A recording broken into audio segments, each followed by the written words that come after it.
Well, I wanted to make a comment, Maharishi, about how unchanging the non-changing part is, or how we're to understand it. Because you've said that the inward directed awareness maintained the non-changingness of the laws, which would imply that perhaps they're not, well, if we consider an analogy to maintaining the non-changingness, take it to be the maintaining of the temperature of the body by various thermostatic mechanisms, then it's always found in a situation like this that there's a small amount of change, and what the processes do is to reduce the amount of change. So we could say that locally, whatever processes or laws function, they reduce the amount of change, and in order to look for the unchanging part, we'd have to look for the average of a very large number of possibilities. So it may only be averages which are unchanging, whereas every individual thing is itself fluctuating a little bit. I think the picture is very interesting. Picture is interesting in the sense of that you say all these state of excitations in the relative, and then the level of all no excitation here in the, and then we were trying to see the two levels existing in this area, even though it's very difficult to truthfully do it, but for the sake of analyzing the character of this, we felt that we can divide it in terms of two levels of this area.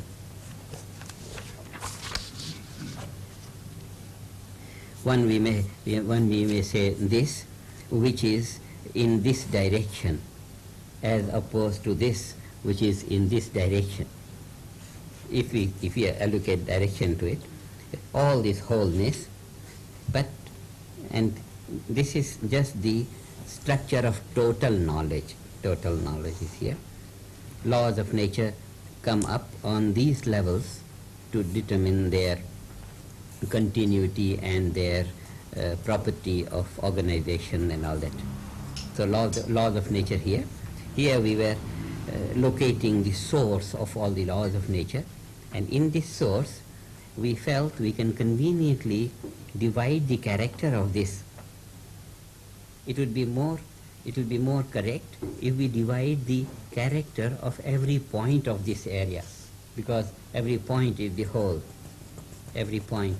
But for the convenience, if we take this to be the whole point, then we divide the point into two.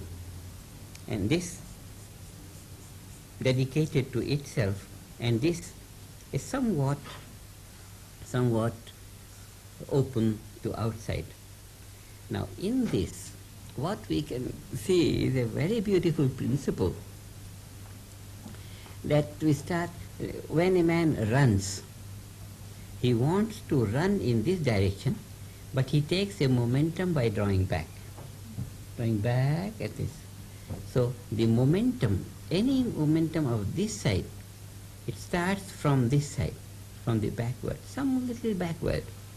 So in this tendency of opening in this direction, and in this tendency of opening in this direction, we can see a kind of momentum available on the opposite side of it. This thing is pressed for it to come on this side. This thing is pressed to come on this side. Some kind of some sense of push on the other side. So if we see that there is an aspect of nature of this consciousness to be unconcerned with anything.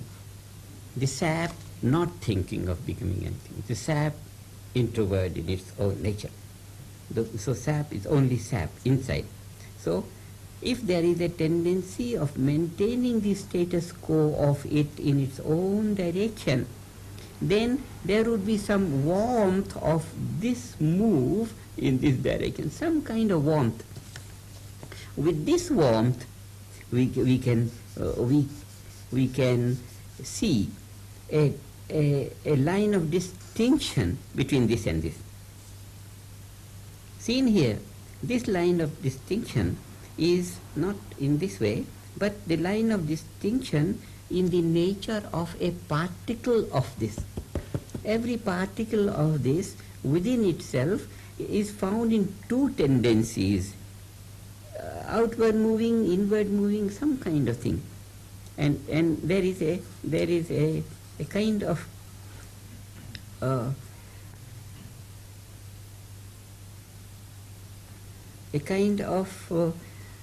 concrete value of action.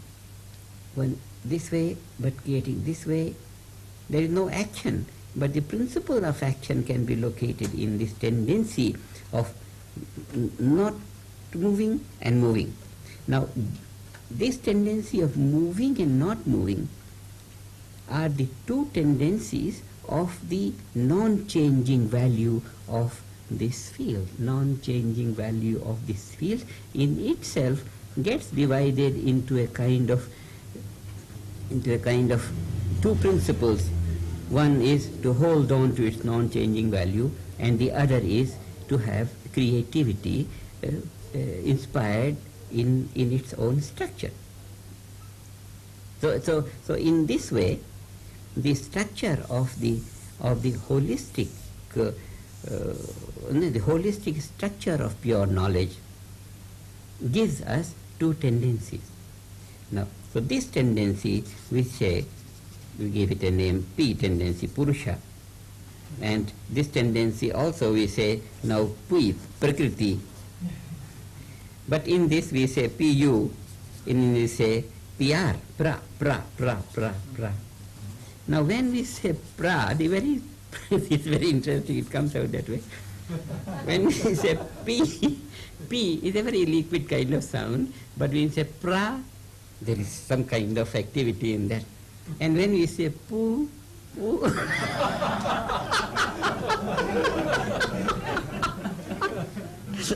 there is liveliness, but not of activities.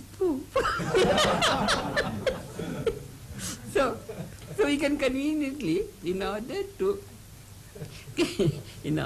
give expression to the character of this field, we can say it can be expressed as pra. And the character of this field, in order to express the character of the field in the name of it, we can name it as Pu. we can name it as Pu. So Pu and